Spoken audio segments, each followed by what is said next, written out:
এন্ডোমেট্রিওসিসে যে এত সিম্পটোম্যাটোলজি ওভারল্যাপ করছে, এই যে ট্রিটমেন্টটা, কি ট্রিটমেন্ট আছে? আমরা এটা বললাম যে এন্ডোমেট্রিওসিস বেসিক্যালি যদি আমাদের করতে হয়, আমাদের পিরিয়ডটাকে বন্ধ করে দেওয়া উচিত। বিভিন্ন ওষুধ দিয়ে আমরা পিরিয়ড বন্ধ করতে পারি, সেটা কন্ট্রাসেপটিভ পিলস হতে পারে, সেটা প্রজেস্টেরন হরমোন হতে পারে।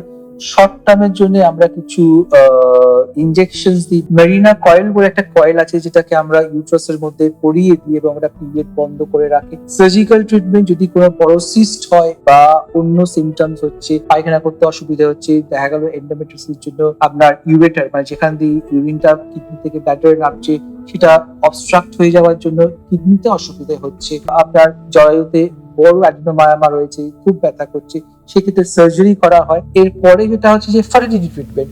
এন্ডোমেট্রিওসিস মানে যে আইভিএফ করতে হবে তা নয়, কিন্তু আমরা সবসময় বলি যে যখন কারোর অপারেশন করা হলো তারপরে 3 থেকে 6 মাস তার নর্মাল প্রেগন্যান্সি আসার চান্স সব থেকে বেশি।